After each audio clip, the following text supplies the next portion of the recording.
చాలా మంది అంటున్నారు కేజీఎఫ్ సలార్కి దగ్గర సంబంధం ఉందని, దాని గురించి మీ అభిప్రాయం? అన్న, కేజీఎఫ్ అనేటువంటిది గోల్డ్ మైన్స్కి సంబంధించినటువంటిది, అర్థమైందా? అసలు gold mine, complete gold mine. But ఈ సినిమా నేను హిస్టరీ చదివా, ఎన్సీఆర్టీ పుస్తకాలు చదివా, అంటే కోచింగ్ సెంటర్లలో పుస్తకాలు కూడా చదివా.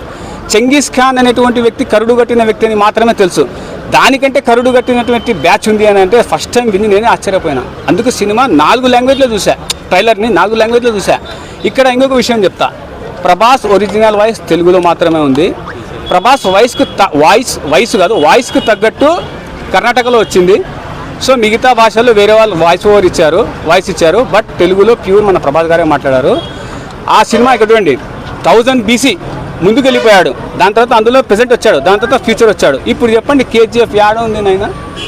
చెప్పు, పోలిగా యాడ్ ఉంది? ట్రైలర్ వచ్చేటప్పుడు కేజీఎఫ్ అని కూడా వేసాడు, అందులో అలా క్యారెక్టర్స్ కూడా కేజీఎఫ్ లో ఈ మధ్య ఏం నడుస్తుంది అంటే, చెప్పుకో, నువ్వే చెప్పుకో, నేను చెప్పేలా అర్థమైనా? ఏం తెలుసా, యూనివర్స్ చేసే ప్రయత్నంలో యూనివర్స్ మూవీస్ ఈ మధ్య వస్తూ ఉన్నాయి. ఈ మధ్య వారు, టైగర్ అవన్నీ యూనివర్స్ కదా, ఆ టైప్లోనే సౌత్ ఇండస్ట్రీకి ఒక యూనివర్స్ మోడల్ని తయారు చేసినటువంటి వ్యక్తి ఎవరంటే ప్రశాంత్ నీల్ గారని నాకు చెప్పారు. ఆయన, నేను చెప్పలేదులే కానీ ఆయన నాకు చెప్పారు. ఇంకేం ప్రశ్న అడుగు. సలార్ సినిమా ఏదైతే ప్రశాంత్ నీల్ తీస్తున్నాడు, అది లో క్లాస్ వాళ్ళ కోసం తీస్తున్నాడా, మిడిల్ క్లాస్ వాళ్ళ కోసం తీస్తున్నాడా, లేక హై క్లాస్ వాళ్ళ కోసం తీస్తున్నాడా? బాక్స్ ఆఫీస్ కోసం తీస్తున్నాడా? బాక్స్ ఆఫ్ పీస్ అంటే నీ ఉద్దేశం అయిపోయిందా? నీ ప్రశ్నకి సమాధానం దొరికింది. అది బాక్స్ ఆఫీస్ కోసం. అది సలార్ సినిమాకు తిండి లేని వాళ్ళు చూడకూడదు అని ఇందాక అన్నావు కదా, వాళ్ళు చూడొచ్చా? నేను తిండి లేదు, ఆ టైప్లో టికెట్స్ ఉంటాయా, లేకపోతే హై లెవెల్లో ఎక్స్పెక్ట్ చేయొచ్చా? కెమెరామ్యాన్ మైక్రోఫోన్ 50 రూపాయల టికెట్ కూడా ఉంటుంది. 50 రూపాయల టికెట్ రిలీజ్ సినిమాకు ఉండదా? ఉంది. ఒకవేళ లేకపోతే కలెక్టర్కి కంప్లైంట్ చేస్తే ఖచ్చితంగా ఇస్తాడన్నా. మీకు తెలుసో తెలీదో, ఇప్పుడు ఈ మధ్య పెరిగితే 70 రూపీస్ అయింటుంది. అర్థమైంది? ఆల్రెడీ ఉన్నారు. ఎందుకంటే ఆల్రెడీ జీవో పాస్ చేసినారు. ఎందుకంటే లేబరు అతి పెద్ద పైసలు ఉండదని చెప్పేసి కలెక్టర్కి కంప్లైంట్ ఇస్తే ఖచ్చితంగా 50 రూపీస్కి సినిమా ఇస్తాడు. లేదని కాదు, ఉంది, జీవోలోనే ఉంది. అది రిలీజ్ సినిమా కానీ ఫ్లాప్ సినిమా కానీ హిట్ సినిమా ఏదైనా సరే ఉంది అన్న, దానికి రీజన్ ఉంది. సరే సినిమా ట్రైలర్ చూసిన తర్వాత నీకు ఏమనిపిస్తుంది, ఎలా అనిపిస్తుంది అన్న? ఒకటే అన్న, నేనైతే తెలుగు సినిమాకి యూఏలో, అంటే సలార్ సినిమాకి అని కాదు కానీ తెలుగు సినిమాకి యూఏలో రెస్పెక్ట్ దొరికింది. నేను రెస్పెక్ట్ ఇస్తాను సినిమాకి. అడుగు, ఏదో అడుగుతున్నాను. కేజీఎఫ్ లో చేసిన వాళ్ళు క్యారెక్టర్స్ ఉన్నారు, వాళ్ళు కూడా ఇందులో వస్తున్నారు. ఏమంటారు? అదే చెప్తున్నా, యూనివర్స్ తీసుకోకుండా కేజీఎఫ్ లో నటించిన వాళ్ళనే ఇలా తీసుకుంటున్నారు. దాంట్లో చనిపోయాడు కదన్నా, గరుడ చంపేయాడు, మరి దీంట్లో ఎలా వచ్చాడని. అదే సినిమా అనేది. సినిమాలో ఇప్పుడు చచ్చిపోతారు, మళ్ళీ లేస్తూ ఉంటారు, దాన్నే సినిమా అంటారు. ఇది యూనివర్స్ మూవీ బ్రో, అర్థమైందా?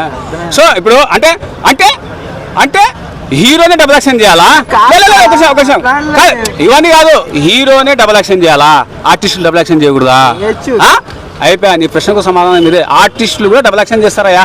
ఇప్పుడు ఏంది, మేము వాడిని చంపుతాము, ఈ సినిమాలో చంపుతాము, చెప్పాను, ఈ సినిమాలో చంపుతాము, సలార్ పార్ట్ 1లో చంపుతాము, పార్ట్ 2లో మళ్ళీ తీసుకొని వస్తాము. ఆర్టిస్టులు ఏం వాళ్ళకు మనసు ఉండదా? వాళ్ళు మనుషులు కాదా? వాళ్ళు డబుల్ క్యారెక్టర్ చేయకూడదా? డబుల్ రోల్ చేయకూడదా? హీరో మాత్రమే చేయాలా? హీరోయిన్ చేయాలా? మరి కేజీఎఫ్ లో ప్రభాస్ చైల్డ్హుడ్ క్యారెక్టర్ చేసాడని జనం అనుకుంటున్నారు. దాని గురించి సెల్యూటా? ఆ డైలాగ్ చెప్తాడు కదా, ఫస్ట్ చిన్న పిల్లాడు డైలాగ్, అది ప్రభాస్ అని అది కాదన్న, ఆయన ప్రభాస్ కాదు. అది నేను ఇందాకనే చెప్పాను మీకు. ఇద్దరు కరుడు కట్టిన, అంటే రాజ్యాన్ని ఏలాలి అనేటువంటి కరుడు కట్టిన మైండ్ని నాశనం చేయడానికి బయట నుంచి వచ్చేటువంటి వ్యక్తి ఎవరంటే ప్రభాస్. అది చెప్పిన ఆమె, నేను ప్రభాస్ క్యారెక్టర్కి అమ్మ అని చెప్పిందా ఆమె ట్రైలర్లో? ఆమె చెప్పిందా నైనా బిడ్డ తండ్రి కొడక అని చెప్పిందా? లేదు కదా, ఎవరికో జస్ట్ ఆమె ఇట్లా వాక్ చేసుకుంటూ వచ్చింది. నువ్వు ఎట్లా డిసైడ్ చేస్తావు? అరే నేను ప్రశాంత్ నీల్ కూర్చొని కథ రాసినా, నువ్వు నాకు చెప్తావు మళ్ళా.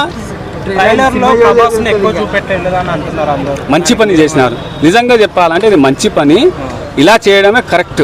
ఎందుకంటే ఎక్స్పెక్టేషన్స్ అనేటువంటివి ఉండవు. అరే ఎందుకు అదేనా, అరే ఎందుకు మనల్ని తక్కువ చూపించారని చెప్పేసి సినిమాకి వస్తారు. మంచి పని, ప్రశాంత్ నీల్ కరెక్టే చేశారు. మొత్తం హీరోనే చూపిస్తే, మొత్తం హీరో ఎలివేషనే చూపిస్తే ఆడనే అర్థమైపోతుంది, థియేటర్కి ఎవరు రాడు. సో అందుకని ఆయన కేజీఎఫ్, అరే ఆఫ్టర్ ఆల్ ఆయన తీసింది 3 సినిమాలు. ప్రశాంత్ నీల్ తీసినటువంటిది 3 సినిమాలు. ఒక సినిమా వచ్చేసి 10 కోట్లు 20 కోట్లు వచ్చింది ఉగ్రము కన్నడంలో, సూపర్ డూపర్ హిట్ అది. దాని తర్వాత KGF 100 కోట్లు, KGF 2 1000 కోట్లు. ఎన్ని సినిమాలు ఇంకా ఆ మాత్రం నాలెడ్జ్ లేదా? ఇది ఎంత వస్తుంది అనుకుంటున్నారు మీరు అందాజు? దీనికి రెస్పెక్ట్ వస్తుంది. దాటిపోతుందా KGFని 100 కోట్లు? ఇది KGFను దాటిపోతుందా 100 కోట్ల కన్నా ఇంకెక్కువ? ఒక్క వారం ఆగు నీకు తెలుస్తుంది అది 100 కోట్ల లేకునే. నేను సినిమాకి కలెక్షన్ ఇయ్యనన్నా, ఇప్పటి నుంచి మానేసిన కలెక్షన్ ఇవ్వడము. ఇంతకుముందు పోయిన సినిమాలకు చెప్పిన జవాన్ అది 1000 కోట్లు అన్నీ వచ్చినాయి అలాగని. ఇప్పటి నుంచి నేను రెస్పెక్ట్ ఇస్తాను మూవీకి, అంతే. Respect from now. ఎందుకంటే ఒక తెలుగు సినిమా UAEలో రెస్పెక్ట్ వాళ్ళు ఇచ్చినారంటే నేను ఇవ్వకూడదా యాజ్ ఎ తెలుగువాడిగా? అందుకు నేను రెస్పెక్ట్ ఇస్తాను మూవీకి. I want give any collections to movies. నాకు తెలుసు అది ఎంత కలెక్షన్ చేస్తుందో నాకు తెలుసు, ఐ నో. బట్ నేను ఎక్స్ప్లెయిన్ చేయను, దాన్ని చెప్పను అనమాట. రెస్పెక్ట్ ఇస్తాను, మీరు రెస్పెక్ట్ ఇవ్వండి, ఓకేనా? ఏం కహే? Okay, any questions?